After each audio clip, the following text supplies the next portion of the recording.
Your expectation for what BYU does the remainder of the regular season is not far off from mine, and that's led off by our stat of the day.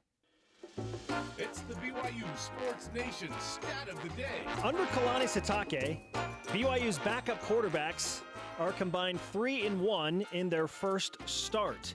The one loss, Bo Hodge against a very, very good Wisconsin team that you played against in 2017, Johnny. The other 3 times, BYU has been victorious with Zach Wilson. Joe Critchlow got his first start and first win against UNLV. And Tanner Mangum came in and made his first start in the 2016 season in the bowl game and won. So 3-1.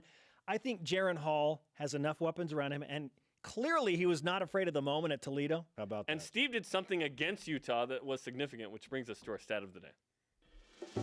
It's the BYU Sports Nation stat of the day. The BYU quarterback record holder for touchdown passes against Utah is Steve Young with 6. Yep. I assume that was in 83. I never looked, but yeah.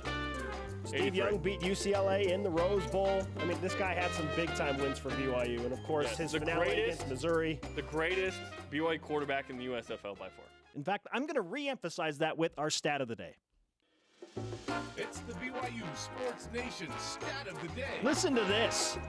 BYU at 7-15 in red, white, and blue games as an independent has a win percentage of 31.8%. Not good.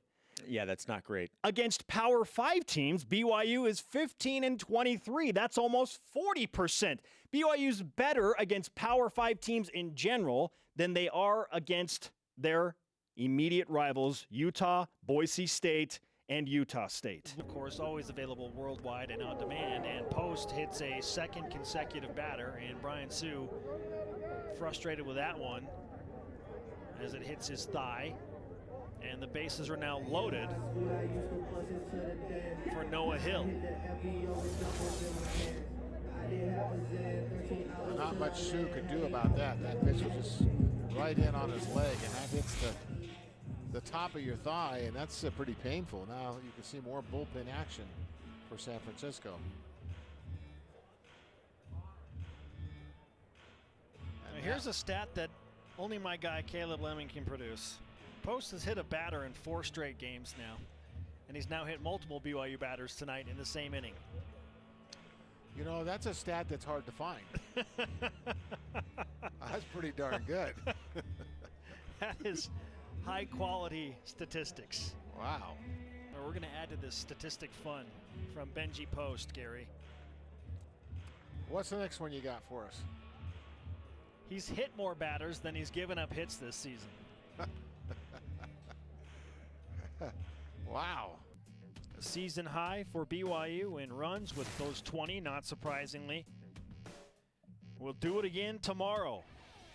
That's the beauty of baseball. You turn around, clean slate tomorrow for San Francisco as they try and even up the series at 8 Eastern, 6 Mountain. BYUtv streaming on the digital platforms.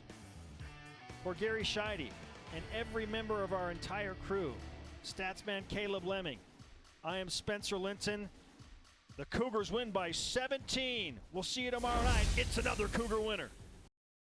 When Zach Wilson took over the reins as the BYU quarterback last season, he became the youngest quarterback ever to start a game for the Cougars. In 7 games started by Wilson, his 65.9 completion percentage was the highest of any Cougar quarterback in independence, with a minimum of 175 attempts. With Zach Wilson at the helm, could quarterback U be back at BYU? Let's look at just the stats. Through 7 starts, Wilson threw 11 touchdowns for 1,514 yards and only 3 interceptions. His 11 touchdowns in his first 7 starts are more than BYU legends Steve Young and Jim McMahon, who each threw for 10 touchdowns in their first 7 starts, while his 65.9% completion percentage trumps names such as Young, McMahon, Detmer, Bosco, Hall, and Beck in their first 7 starts, and Wilson's 3 interceptions are less than all 6 BYU greats. In their first full seasons as starting quarterbacks, these 6 BYU legends each threw for 3,000-plus yards, 20-plus touchdowns, and a completion percentage of over 60%. For Wilson, a 3,000-yard season would only be the second for BYU in independence, and 20-plus touchdown season would break a 3-year drought for Cougar quarterback. However, since independence began in 2011, there has only been one season where one quarterback has started every game for the Cougars in a season. This season, BYU has 5 quarterbacks listed on the roster, 3 of whom have seen game action: Wilson,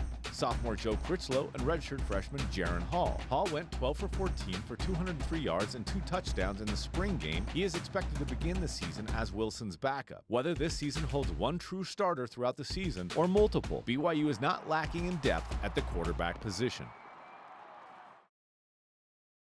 Junior Matt Bushman has led the Cougars in receptions and receiving yards for each of the last 2 seasons, becoming the first Cougar tight end to do so since Gordon Hudson in 1981 and 82. This leads to the question, will a Cougar tight end lead the team in receiving yards and receptions again? The stats suggest one may. In fact, in the first 7 seasons of independence, tight ends led the Cougars in receptions in a total of 10 games. In Jeff Grimes' first season at the helm of the Cougar offense, tight ends led the Cougars in receptions in 6 of the 12 games. Under Jeff Grimes, tight ends Matt Bushman, Moroni Laulu-Puntutau, and Dallin Holker accounted for 31.5% of receiving yards, the most of any independent season by nearly 10%. In 2018, each of the 3 tight ends, Bushman, Laulu-Puntutau, and Holker, caught touchdowns, only the second time in BYU independence history, and tight ends were targeted over a quarter of the time at 27.4%. No other season in independence has seen Cougar tight ends targeted over 20% of the time. BYU currently has 9 tight ends listed on the roster, headlined by former freshman All-American Matt Bushman and senior Moroni Laulu-Puntutau. Other tight ends include Hank Tuipulotu, Nate Heaps, and Addison Pulsifer, among others. Puntutau is recovering from a knee injury that ended his season early at Washington. Before his injury, he was the second most targeted Cougar on the team. He hopes to be ready for the season opener. The Cougars have used their tight ends more the past 3 years than they have in recent memory, suggesting that 2019 may once again be another year for Cougar tight ends.